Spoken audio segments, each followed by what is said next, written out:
So today for our vlog, which I mispronounced still, number 9, I'm going to do, the experiment today is to do an interview. So I'm very honored to have my good friend and colleague, Jessica Rowley here. And Jessica is the founder and the creator of Soft Clothing. And she's been sort of really inspirational to me over time because she's incredibly tech savvy. And really taught us a lot about blogging and our website and everything. Website optimization. Yes, you've been a genius. So I've got 2 questions for you. Okay. Number one question I have is, what has been the most challenging thing for you with soft clothing to date? And then the second question is, what would you share with us any milestones or milestone that you've had since you've had the business where you're like, oh my God, I've really gotten to this next level, and that was kind of that moment. I think people find that really interesting. I think the most challenging thing for me has been when you start your own business, and you know this, you have to do all of the jobs at the very beginning. There's so many different job descriptions that eventually, if your business is successful, will be filled by other people. When we were starting out, and still today, I'm in charge of design, I'm in charge of marketing, I'm in charge of sales, I'm in charge of all of our web interactions. That's a very short description of everything that I do day to day. I'm an importer, I'm an exporter, I'm doing a lot of our accounting, I'm doing a lot of basic legal stuff. That's been the most challenging thing because you're forced to do things that you're not good at. I know what I'm good at, and I get to do those things some of the time, but a lot of the times I'm doing things that I'm not as good at and wish, that, we were large enough that I had help to do those things, and I'm very excited for that day. I know it will come. So I'm sure. That's the continuing challenge, is just having to wear every single hat at the same time. And the milestone? That's a really good question. The milestone where I realized I was like a real business.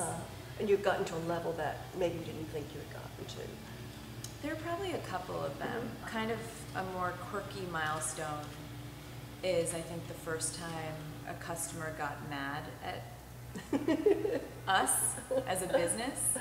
That was when I kind of realized it wasn't just me that they were seeing anymore. It was a company, and it was a company with various departments, and they were unhappy with the way something worked, and so they were angry. And I've done that a million times. I've written very strongly worded emails and letters to companies when I didn't. But I never view them as like a person. I never think that there's a person behind that that's going to read it and that's going to process it and hopefully help me. And so when I got my first, angry, complaining email, that's when I realized it was more than just me. And it wasn't just focused on me, and I couldn't take it personally. I had to take it as constructive criticism and rethink some of the ways that our infrastructure works. So that was more of an emotional realization that I was like a business. There are so many milestones, but the first real press, somebody else really wrote about it. I saw it in print, was this article. It was a profile in Junior Magazine, which is a British magazine.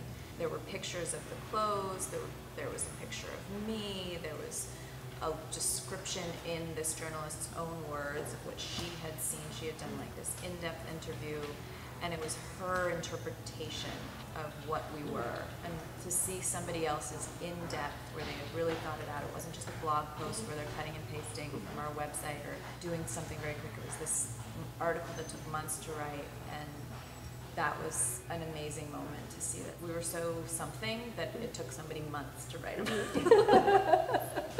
And last question, any words of advice for young entrepreneurs who are out there who want to go out on their own? Yeah, so much advice, but just right at the beginning, take your time to write a business plan. Take a year, take 3 months of just writing. That's what I did. I took 3 months off from work, and my job every single day, I'd saved money and I took that time off, was to write my business plan. I think it's not just about writing it. In that time, I researched the market. I found different funding opportunities. I tested ideas on the web. I went to forums. I surveyed potential customers. Like, research is so important. It has driven, you know, my whole development, and I think it's the reason why a lot of the actual products that we ended up making have been successful, because they came from the customer.